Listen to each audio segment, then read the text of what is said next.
Yes, okay, good. So we gave a little introduction and we said that we're going to focus on some outlandish Talmud stories and try to discover their lessons for life. And tonight we're going to focus on something that's very relevant in society today, in our country. There's a lot of racial tension, a lot of upheaval, a lot of division in our societies, in our communities, which is tragic. And we need to all step up and do something about it and talk about it and not be afraid to confront it and learn and see what we can do as an individual, as a community, to bring more healing to our world. So I hope you've downloaded the source sheet, and we're going to begin actually from story number 2. So if you turn to side B, story number 2 is from the Talmud in Ta'anit. It's page 20, A and B, so it goes over 2 sides of the page. Okay, let's begin. Tana Rabbanan, the rabbis taught a very important principle.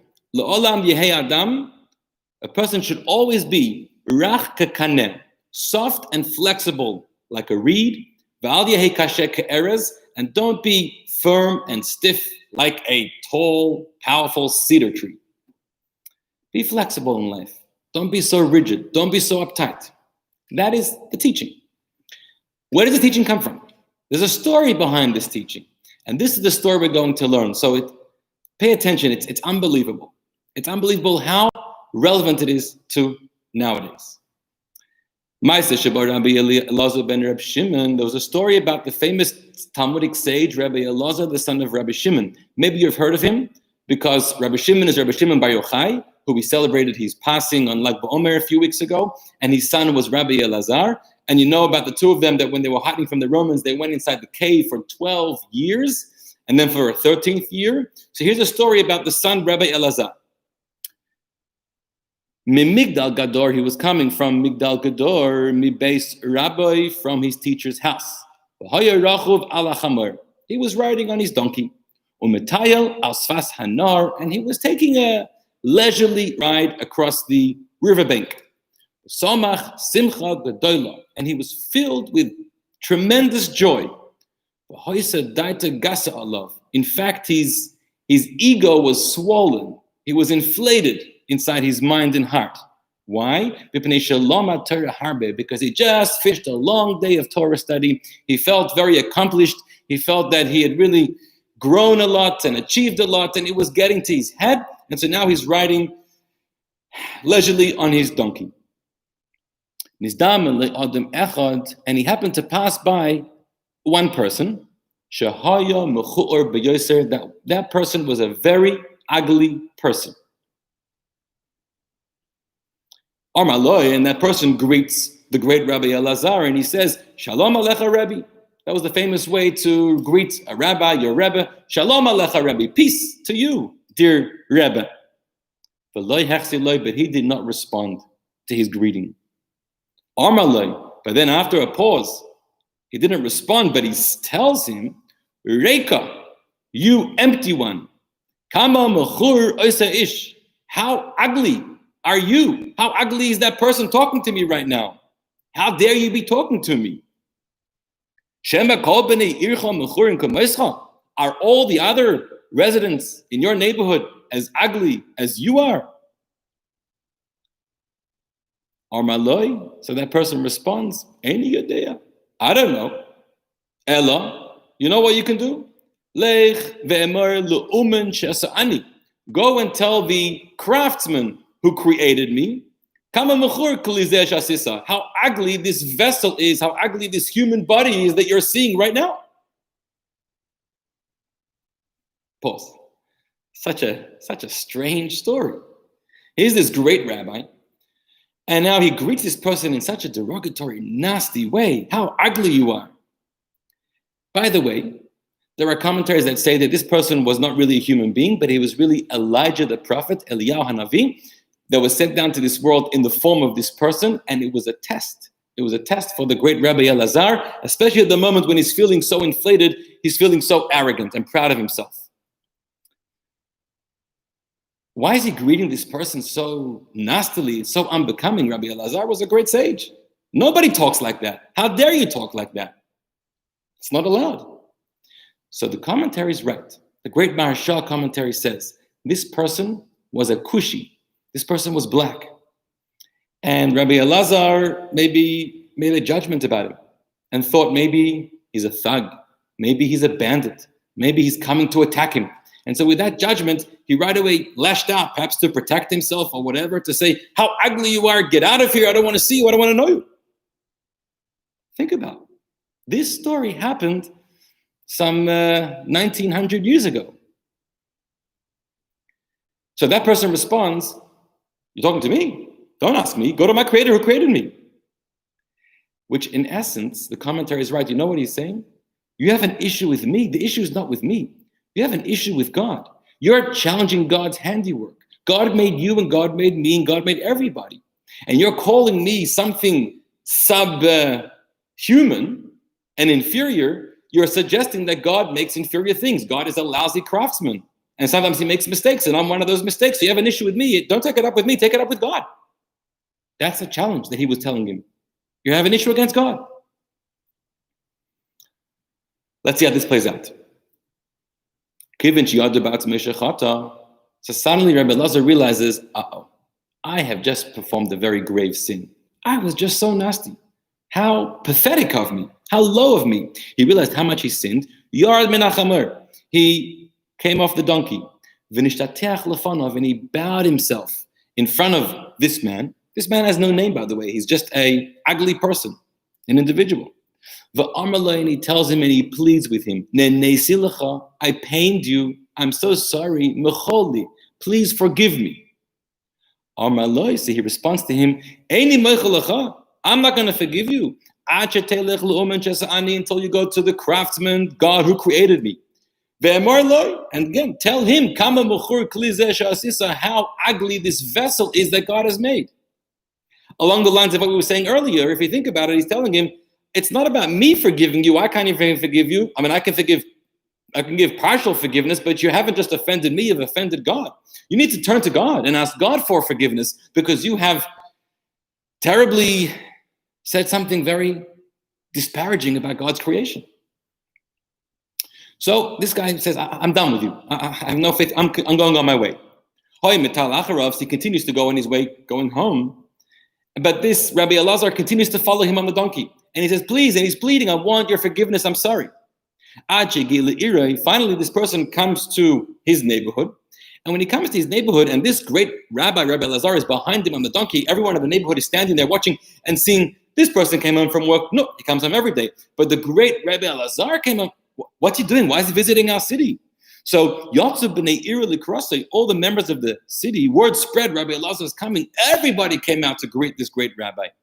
And they shouted out to him endearingly, Shalom alecha Rabbi, peace to you, our dear master. Rabbi, Mori, our Rebbe, our teacher, our master. What an honor that you've decided to visit us here in the city. How can we help you? Can we host you? Can we serve you dinner? They were being very gracious to him.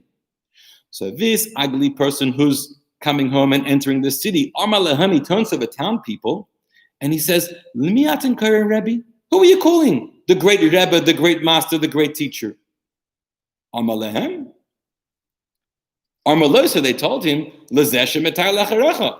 That person on the donkey behind you. You don't know who he is? He's Rabbi Elazar, son of Rabbi Shimon. Amar lehem, so the ugly person tells his fellow townspeople, Im zeh Rebbe, if he's a great spiritual master, Al Yirbu K'maisa B'Yisrael, may be God's will that there should be no more like him among Israel. Who needs people like him? Damaging, harmful people. Amar lo, so they told him, dear sir, you're being careful what you're saying. Do you know who you're talking about? Do you know whose presence you're in? Why are you saying that? Why are you being so disrespectful? Amar lehem, he tells them, Kach v'kach asali. You know what this person did to me? This is what he did to me. And he tells them the whole story about what he called him and how he spoke so derogatory to him. So they were very sympathetic, probably a bit alarmed. So they tell him, nonetheless, please find it in your heart to forgive him. He is a very wondrous sage. He's worthy of your forgiveness. Maybe he made a mistake. He had a moment. Who knows what, but forgive him. Amalehem. So he tells them, Bishvilchem hareini mechalei. You know what? In your honor, my dear townspeople, I'm willing to forgive him. Ovilvat, on condition that this person should never do this again. He should never get into the habit of doing this all the time.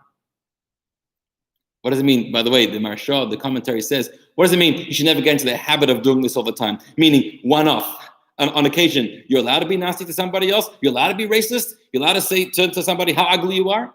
So he says, no. What caused this person's racism, this person's nastiness? It was his ego. It was his inflated self, how proud he was of who he was. So he says, on condition he doesn't get accustomed to this haughtiness, this arrogance. He refrains from having these inflated moments of indulgence in one's self, heightened state of existence.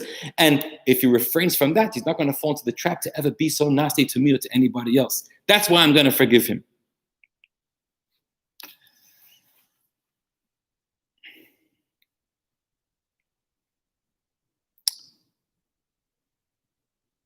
By the way, if you look at the language of the Talmud, when he responds to the townspeople, he says, Kach v'kach asali. This is what this person did to me. He didn't do anything to him. He said something. There's a difference between saying something and doing actively something. He should have said, this is what this person said to me. What do you mean, what he did to me? So the commentary is right. He actually did something. When you say something not nice, when you say something that is shameful, that is harmful, that embarrasses somebody, the Talmud says, you can even see on a person's face, it's almost like an act of murder. Shaming somebody is almost like an act of murder, which is why when you say something harmful and embarrassing to somebody, you see their blood starts to get drawn. Maybe it gets drawn to their face and they turn red and beetroots and they're all embarrassed and ashamed. Or maybe they turn white and pale because the blood is being drawn out of their face. But this drawing of blood, the audio is off again. I'm sorry, guys. Can you hear me now? Can you hear me on YouTube? The audio shouldn't be off. Hello? Yes, good. So this is what this person did to me. He almost murdered me. When you shame somebody, it's like an act of murder. To the extent that the Talmud says, better you should jump into a fiery cauldron and do that to yourself than ever, heaven forbid, to shame somebody. And shaming somebody is one of the worst sins, more than the many other great cardinal sins that we speak about. So this is the story. Miyad, after this happened and this person forgave him in the end, Nichnas Rabbi Elazar and Rabbi Shimon. Rabbi Elazar visited the Bet Midrash, he visited the synagogue in that town, and he stood up at the bima. He gave a bang and he said, my friends, I want to teach a lesson. The Darash, and he said, a person should always be flexible, forgiving, empathetic, sensitive, compassionate, like a reed which can bend. Don't be so uptight and so firm and so rigid and so proud of yourself like the tall cedar tree. That's where this lesson came from. Rabbi Elazar taught this story, and it became a lesson from this story where he failed. He fell into the trap of being like a reed, arrogant and firm and bold, and not forgiving and compassionate, arrogant like a cedar and not like a reed. And the Talmud concludes, as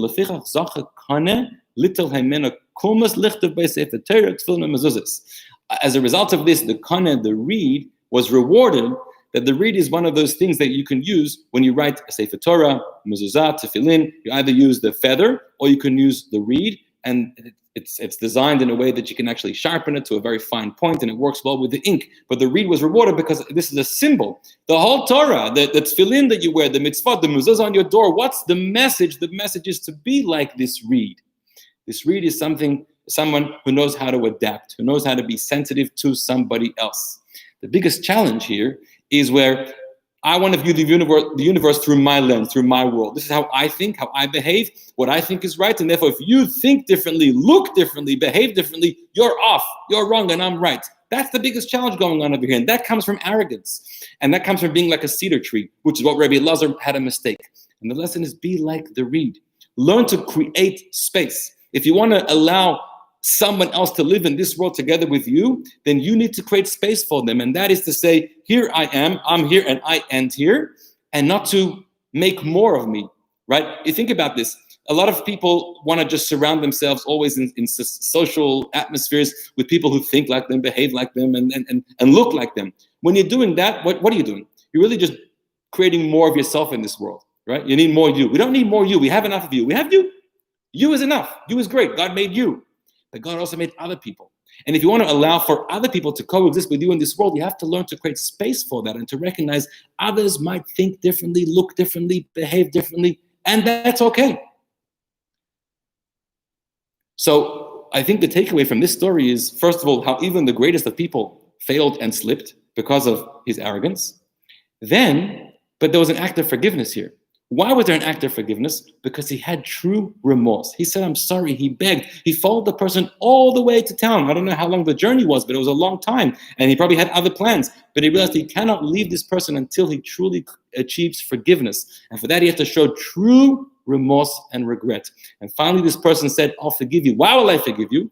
On condition, or because I realize you truly regret what you did and you're not going to do it again. So this wasn't just paying lip service to saying, I'm sorry, but it was reaching out saying, I really did something wrong. I recognized how wrong it was. I recognized that my mistake and how I failed over here, and I'm not going to do it again. And on that account, he was forgiven. So that's this story of the great Rabbi Elazar and the ugly person, which is a very outlandish story, but it's such a powerful story for us today. I have more I want to say about that, but let's go to the other story now and study that one. And then at the end, we're going to, because there's similar themes, and then we're going to wrap them up together to try to take some takeaways. So turn over to side 1 now of your handout. We're going to start with the number 1, which is a story from the Talmud in Bava Metzia, 84a. Okay, it's a long text. Let's go through this. Amar Rabbi Yochanan, the great Rabbi Yochanan said, Ana ishtari meshepira Yerushalayim. I am from the only remaining people of the beautiful people of Yerushalayim. He said, I'm a beautiful person. You should know that the Talmud says that when God created the world, 10 measures of beauty came down to the world. 9 fell into Jerusalem, and 1 was spread out all over the world. Apparently, therefore, the people in Jerusalem are more beautiful than anybody else, which we hope so. Because what does beautiful mean, right? Beauty, of course, is not just skin deep. Beauty is not just a facade of a person, but beauty is true beauty. So beauty is also the beauty of one's wisdom and one's character and one's soul and one's spirit, real beauty. And beauty came down to Jerusalem. And now Rabbi Yochanan is saying at this point, after the destruction of the temple and so many have left, I'm the only beautiful person that remains here. In fact, he was so beautiful that the Talmud describes so amazingly his beauty. Listen carefully. Hi, man, the boy Mechse Shufer de Rabbi Yochanan. If somebody wishes to envision the extent of Rabbi Yochanan's beauty, Naisi Kisa de Kaspa Mibei Salki. Take a shiny silver goblet from the silversmith, a new silver goblet, V'nemalye Partzedeya de Rumna Sumka, and fill it with red pomegranate seeds.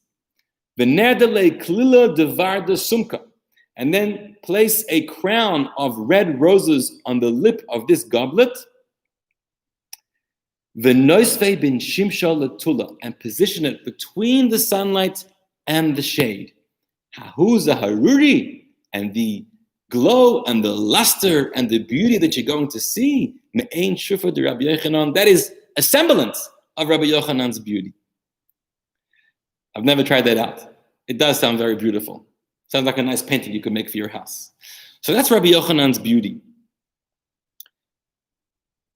Sometimes we say that, there's a story about Rabbi Yeshua, the son of Hananiah, another sage. And he was a great, wise person. In fact, he was close with the Caesar in Rome. He's also not a very handsome person. He says he was also ugly, whatever that means. And once the daughter of the Caesar turned to him and says, wow, you're so ugly. How could that be? So he turns to the daughter and he says, I have a question for you. In your father's cellar, wine cellar, the Caesar, full of beautiful wines, what kind of barrels does he use to store his wine? You know what kind of barrels? They're dirty, porcelain, earthenware vessels. They don't look pretty at all. They're all faded, and why does your father store his precious, expensive wines in those vessels? They just She said, what should he do? He should be storing them in vessels of gold and silver, as is befitting the Caesar. So she says, wow, you're right. That's a good idea. So she calls over the servants and the others. She says, I want all of these barrels, these earthenware barrels in the cellar replaced with golden barrels. That is what my father deserves. So they replaced it.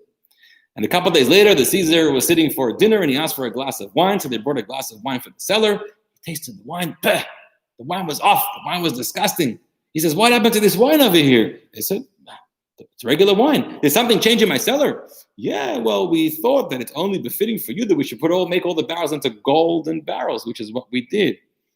And the Caesar said, are you out of your mind? Do you know what gold and silver, these metals, do to wine? They ruin the wine. They make it go off, turn it into vinegar. That's not how you store wine. You have to store precious, beautiful, delicious wine in those disgusting earthenware, not pretty vessels. So he turns to his daughter and he says, what happened? Do you know anything about this? She said, that's what Rabbi Yeshua ben Hanania told me to do.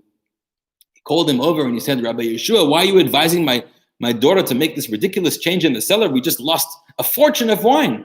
And he said, well, that was a lesson for your daughter. She was wondering how such a wise person like myself can be in such an ugly body. And I said, well, sometimes the most beautiful, precious things inside are sometimes housed in a vessel, in a body that is not so pretty. And you can have vice versa when there's a concentrated effort on the beauty and the prettiness of the outside, that sometimes has a sacrifice on the inner spirit of the contents of what's inside.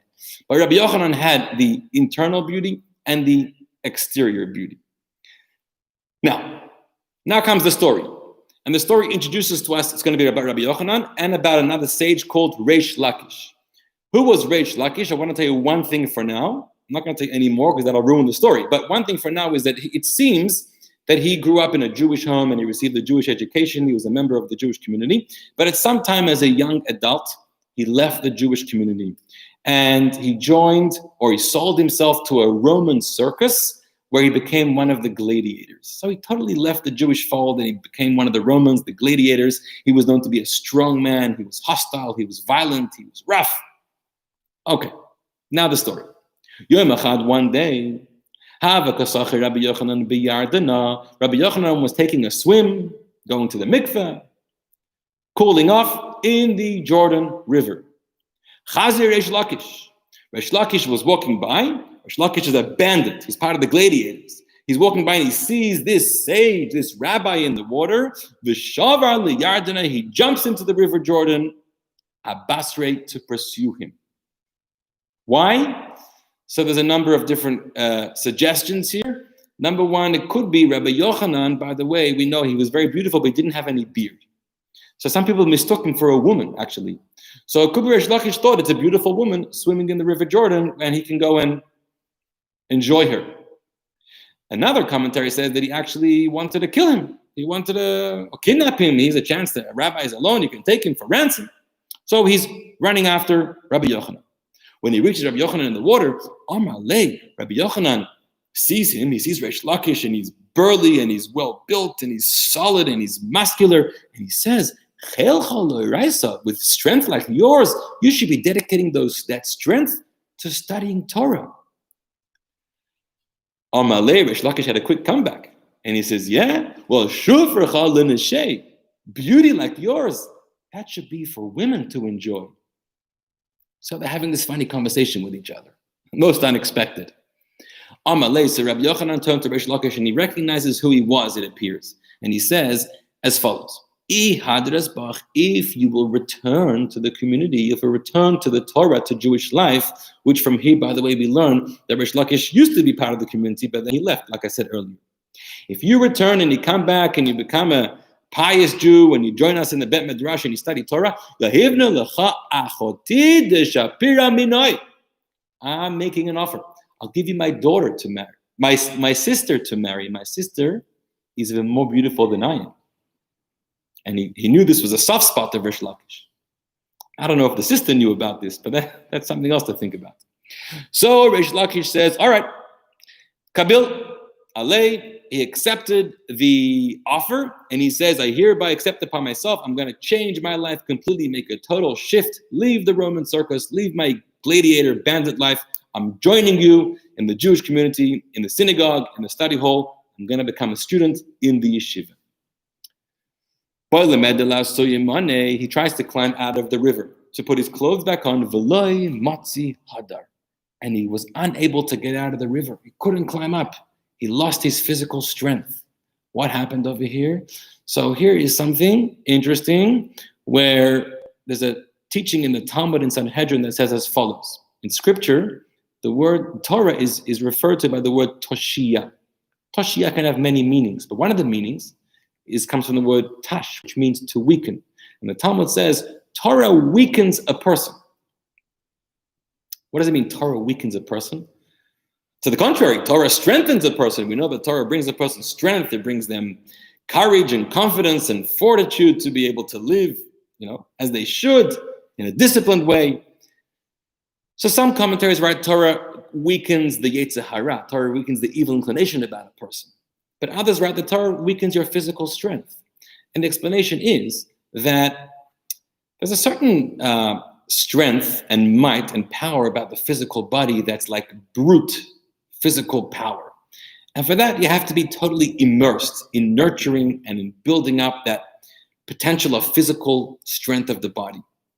And if you commit to a life of Torah and you commit to a life of ideas and ideals and you spend time studying and you're now working on matters of the spirit and matters of character, you're taking away some of that energy. You're no longer able to have that level of brute base kind of strength that some people have. The Torah does that to you. So it weakens that part of you, but the Torah also gives other strengths.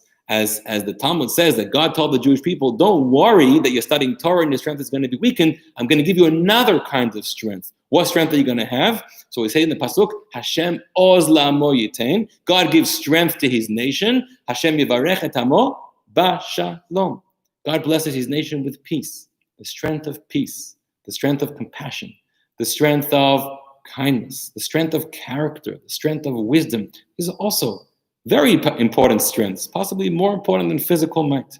So here Reish Lakish, even before he started to study Torah, but the fact that he accepted this yoke of heaven upon himself, he already found himself weaker and he lost some of his strength.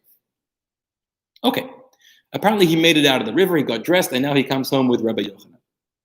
Akrei v'asnei, Rabbi Yochanan brought him into the yeshiva and he started to teach him. He taught him scripture, he taught him Mishnah, he taught him all the different parts of Torah.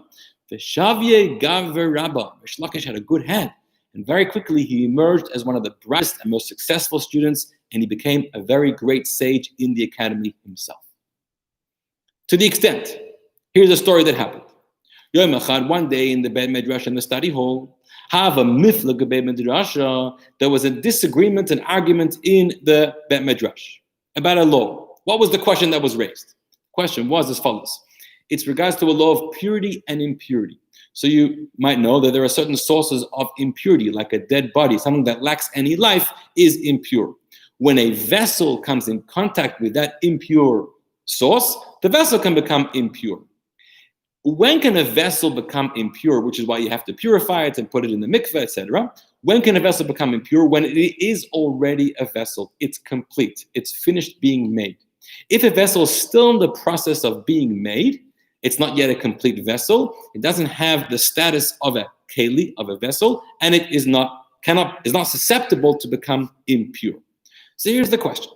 A saif, when it comes to certain weapons, like saif is a sword, a sakin, a knife, a pigyon, a dagger, a romach, a spear, magal yad, the hand sickle, magal katsir, a harvesting sickle, all of these kinds of weapons and tools. When do they become susceptible to become impure if they come in contact with the source of impurity? That's the question. So the Gemara gives the obvious answer, mishat gemar melachtan, when they're finished being made. When it's still in the process of being carved and being welded, it's not yet ready. But when it's finished, so it's ready to become, it could become impure. And when is that point that these weapons are finished being made? So Rabbi Yochanan was in the study hall, he was the teacher. So he said, Rabbi Yochanan Amar, Mishi Tzarfim Bekivshan. Once you have finished fashioning this weapon or this tool, you put it inside the cauldron, inside the furnace, you heat it up and you strengthen it and you harden it, and then it's ready to be used. That's its finishing point. Once it comes out of the cauldron, out of the furnace, now it's susceptible to the laws of impurity. That was Rabbi Yochanan's opinion. Rish Lakish piped up. He said, actually, that's not the point where a weapon is finished being prepared, but rather,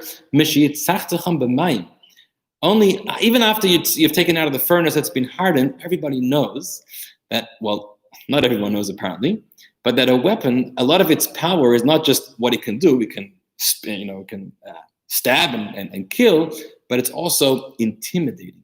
The weapon has to look good. It has to be shiny. It has to scare off the enemy. So after it's hardened, then you polish it in water. After the polishing, then it's ready to be used. So Rish Lakish says only after the polishing is it susceptible to become impure. Rabbi Yochanan was challenged here by his student. So Amalei, Rabbi Yochanan responds to Rish Lakish, Lista b'listiyuse yada. You were the bandit. I should have remembered. You used to do these things. You should know better than me. Of course you know. You're right. Now, he was conceding to his opinion. He was also saying it what appeared to be in a not nice way. We remember you. We know where you come from. Amalei, Rish Lakish was very offended. Rish Lakish says, Umaya Hanseli, what did you do to me? What benefit did you bring me? Hasam Rebbe Karali, Hacha Rebbe Karali. When I was a bandit, they called me Rebbe, they called me leader. Now I'm in the Bet Midrash. They again call me Rebbe, call me leader. Nothing has changed. My status of leader, it's still the same. I didn't need to come here to be called a leader. I could have been there. Rabbi Yochanan, what did you do to me? What benefit did you do by bringing me here to the Bet Midrash, to the community? Amalei, Rabbi Yochanan responded, Ahani lecha, what do you mean? I brought great benefit to you. I brought you under the wings of God. I brought you into the Jewish community. I introduced you back into the Torah.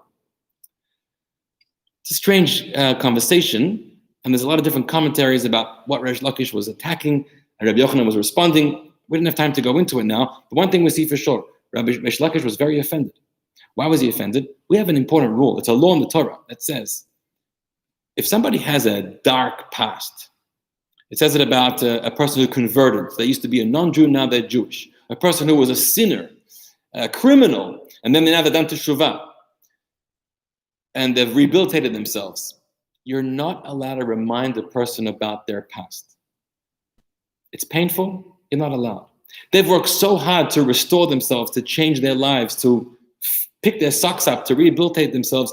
And in one moment, you can throw out a nasty comment and you deflate everything that they've built up. You're not allowed to. It's a big sin to remind someone about something they've done wrong in the past when they've worked so hard to try to correct it. I remember I was once trying to understand something about prison. I wanted to know what's going on over there. And I knew somebody who had spent time in prison. And so I wanted to ask him, now he was out and he changed his life completely. And I wanted to ask him about it. And I said, no, I can't ask him about it because I don't know if I'm allowed to. I have to wait till he starts a conversation with me. And I waited very patiently for a long time. And eventually, in one conversation, he started to talk to me about his experiences there. So I saw that he wasn't pained by it. He was ready to talk about it once again. So then I had this conversation with him. Something to be very careful about. Okay. So now Rish Lakish has come back to Rabbi Yochanan in pain, and there's been this uncomfortable conversation. So the Gemara says, Chalash daited the Rabbi Yochanan. Rabbi Yochanan became very weakened. He became almost offended and ill from what transpired. Now, because Rabbi Yochanan, the teacher, became ill and offended, Chalash Rish Lakish. Now Rish Lakish, the student, also became very sick. He was so sick that he made the teacher sick, and they had this was a cycle. Each one was respecting so much the other, and so disappointed they had this nasty encounter, and now Rabbi Yochanan is not feeling good, and now Rish Lakish is fallen very sick. But Rish Lakish was gravely ill. So his wife, which is Rabbi Yochanan's sister, she came crying to Rabbi Yochanan and she said, Kabachya, she was weeping, Armalei, and she told Rabbi Yochanan, Asay bishvil bini, you have to help me. Give a blessing. You have to heal my husband. He's so sick. He's on the verge of death. Do it for the sake of our children. They're going to grow up without a father. Rabbi Yochanan responded to his sister, Resh Lakish's wife, and he said, Armala, Azva Yusomech Ani Echye. He quotes a verse from Jeremiah that says, forget about the orphans, don't worry. Says God, I will take care of them. So then she sees she's not getting very fast, so she pleads and she says, Asay bishvil almanusi, do it for the sake of my widowhood. I'm not going to have a husband anymore. Heal him. Amallah, he quotes the same verse and he says, Va'amanusayich alai tiftuchu, and let your widows trust in me. Seems like he basically told her, I don't have the power to heal him, or God is not granting me the power to heal him. He's going to pass away, but you should know that God is saying, God will take care of you and take care of the orphans, your children. Rabbi Shimon ben Lakish eventually passes away. Okay, listen carefully. Now this is where the meat of the story is. When he passed away, Rabbi Yochanan Basrei Tuva. Rabbi Yochanan was distraught. This was his friend. This was somebody that he brought back to the community. He worked so hard on him. They were so close. Now he passed away. Rabbi Yochanan is devastated in an inconsolable way. Amar Rabbanon, so they saw that this Rabbi Yochanan is depressed. He's staying home. He's not coming to the yeshiva anymore. We've got to do something about this. So they said, Man leizvo liyasve daite. Who can we send to appease Rabbi Yochanan's mind and restore him back to health? Nezel, Rabbi Elazar ben Pedut. We should send Rabbi Elazar, the son of Pedut. This is a different Rabbi Elazar than before. De mechadedin shmaite. Because he's very sharp. And he's very well versed in learning. And I'm sure if he goes to Rabbi Yochanan's house and starts a conversation about learning, Rabbi Yochanan is going to really enjoy studying with him, and that's going to bring him back to life. This is amazing. Azal, so Rabbi Elazar went to the house of Rabbi Yochanan. Yasif Kamei, and he sat in front of him and said, Rebbe, let's talk. I want to learn from you. Teach me something. Rabbi Yochanan, every time Rabbi Yochanan voiced an opinion about something in Jewish law, Amalei, Rabbi Elazar, with his sharpness and his great familiarity with all of Torah, he responded and he said, Tana de Misayelach, I have a Talmudic teaching that supports what you're saying. You're right. And he quoted it. Each time Rabbi Yochanan said something, and Rabbi Elazar did him the favor of bringing him a support for his view.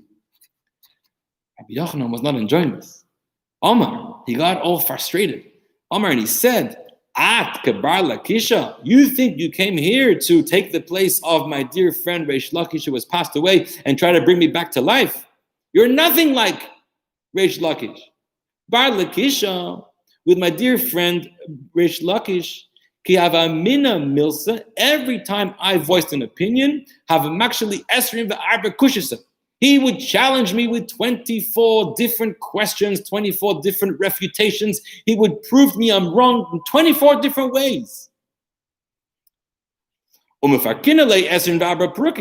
then I would try to resolve each one of those 24 questions with 24 answers. And this back and forth, he challenged me and I tried to respond. He didn't give me an easy time. Through this process, we were able to crystallize the law better, crystallize the logic, and arrive at the proper results. And you just keep telling me you're right, and you keep bringing me supports that support my view. You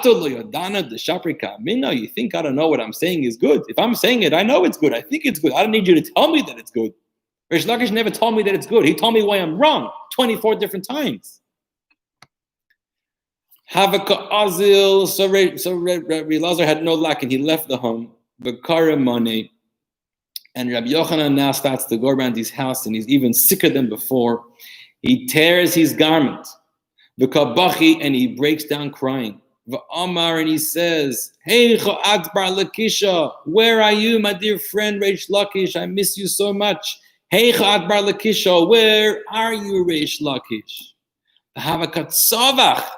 And he was screaming, wailing, ad the shaf daite, until he lost his mind. He became so ill. The rabbis and others tried to pray for him. Didn't work.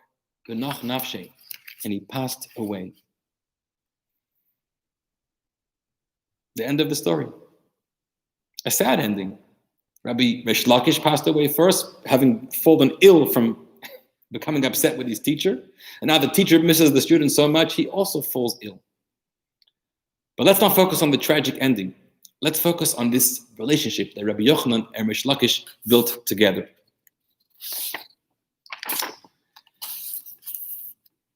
Rabbi Yochanan did not appreciate when he had students and colleagues always telling him that he's right. Always telling him, yeah, excellent. Whatever you say is good. You're always right. Rabbi Yochanan recognized that is not a way to build and to grow and to reach the truth. Rabbi Yochanan enjoyed Rabbi Lakish because every time he said something, Resh Lakish challenged him. Resh Lakish came from a different worldview. Resh Lakish came from a different planet, a different set of life experiences, a different background. Resh Lakish saw everything completely different to how Rabbi Yochanan saw them. When Rabbi Yochanan said black, he said white, or white and black, or yes is no, and no is yes. They did not see eye to eye on anything. They disagreed about everything. And Rabbi Yochanan said, that was a true friend. That's somebody who I can hold close to me, somebody I know that supported me in life, and I supported him, and we were able to grow in a genuine, honest way. I don't want to be in the echo chamber where everything is familiar and look-alike to me. That's not the real world. That's not the world that God created. God created a colorful world. You know what kind of world God created? When the Jews were instructed to build the Mishkan, the tabernacle in the desert, you may know that one of the tapestries they had to build, which is going to be a roof over the structure, was a very colorful tapestry made from a tachash animal, which apparently the animal became extinct after, it doesn't exist, but its hides were multicolored. Strange animal. And they used that as a tapestry over the roof of the Mishkan. Everyone asks the question, but we know that the way the Mishkan was covered as a roof, first there were the goat tapestries and other regular tapestries, and on the top is the colorful tapestry. What's the point of putting this beautiful, colorful tapestry on the top, where if you go inside the Mishkan tabernacle and you look up, you're not going to see it. You're going to see what's underneath it, the lower layers of regular tapestries. Nobody sees the top layer. They didn't have, what do they call those? Those drone cameras in those days. No one's going to see it. What's the point? You know what the answer is? When Hashem looks down from heaven and he looks at the Jewish people, he looks at the human people, he doesn't want to see one color. He doesn't want to see everything matching and fitting and perfectly the same and everyone identical to each other. He wants to see the colors of the rainbow. He wants to see the multicolored layers of the human people. Different styles, different cultures, different backgrounds, different languages, different values, different lifestyles, all in one tapestry, all cohesively getting along and respecting each other. That is the home of God. That's the tabernacle. That's the space that God says, there I want to live. I don't want to be in a place where we shun out and don't allow the voice and the color of somebody else different than us. We have a lot of these teachings when it comes to studying Torah, but it's applicable to other areas of life. I want to read this teaching out to you. I have two teachings I want to read to you. One teaching is in regard to the importance of listening to each other. In Talmud Shabbat, it says as follows. Rabbi Abba said that Rabbi Shimon ben Lakish said. This is a quote from Rabbi Shimon ben Lakish. Two Torah scholars who listen to each other in the discussion of halacha, the Holy One, blessed be He, hears their voice. And it quotes a verse to support that. But if they don't listen to each other in their conversation, they cause the divine presence to depart from among Israel. And the verse says, run away, my beloved. You know where God wants to be? In a conversation where two people do not agree with each other, don't see eye to eye with each other, but they're listening to each other. Not, Not, yeah, I know what you're saying. I know what you mean. I know what you're going to say. Don't be the other person's spokesperson. Don't think that you know what they think. Let them tell you what they think. And when they tell you what they think, don't be thinking about what you want them to be telling you, or don't be thinking about what you want to respond. Stop thinking. Allow their thoughts to enter your mind. How else do you want to understand somebody else? Unless you can create that space in yourself to give up, bend a little bit, be soft like a reed, and learn to appreciate and understand another human being who's coming from a different place than you are and disagrees with you. You don't have to agree, but you have to listen, and you have to respect, and you have to understand that there's allowed to be another opinion and another way of seeing things and doing things. Of course, we're talking about when everybody is respectful and civil and safe and moral and legal. And within those confines, there's place for everybody. There's a place for differences. One more teaching. Very, very important. How to become enemies and how enemies can become friends. There is a verse in Tehillim, King David says that Ki dabru et ovim basha'ar. Those that study Torah are like enemies at the gate. So the Gemara says, what? Studying Torah, you're like enemies? So the Gemara says, yeah, sometimes if you see two people study, they become like enemies. You ever go into a yeshiva study hall and two people sitting over a book of Talmud and they're screaming at each other, you're wrong, you don't know what you're talking about. How could you even suggest such a foolish thing? That's not the interpretation. It's wild. You still have to be careful when you're doing that, but it gets very heated and passionate. They look like enemies. They are enemies because they're not agreeing on the interpretation. But then the Torah says in the verse in Bamidbar, it says, Al Kain Niyamar. It should be told, B'Sefer Milchamat Hashem, in the book of the wars of God. God says, Et Vahev Basufa, about what God gave at the Sea of Reeds when he split the sea, Vetan Chalim Arnon, and the streams of Arnon. Things that were recorded in this book of the wars of God. Et Vahev Basufa literally means that which was given at the Sea of the Reeds, but the Talmud says there's a deeper message over here. Vahev also comes from the word Yahiv. Yahiv means to love, to give, to be friendly and to be kind. Basufa, Sofa can mean the reeds, or Sof can mean the end. You know when it's a true argument. You know when it's a true debate for the sake of the Torah, for the sake of God, for the sake of truth. That even whilst you're having the argument, you may be biting each other's necks, not literally, arguing, disagreeing. You're wrong. But at the end of the day, when you close your books and you walk out of the study hall, Vahev Basofa, you walk out as the greatest of friends. Enemies that are fighting for the truth always walk out hand in hand as friends and people who love each other. That's a test when a fight is for truth. And so to recognize it's okay to have an enemy. And that enemy really is going to be your favorite friend. Rabbi Yochanan's greatest student and colleague was Reish Lakish, the one that disagreed with him all the time. Most people would say, Reish Lakish, welcome into my synagogue. You're arguing and disagreeing everything that I talk about.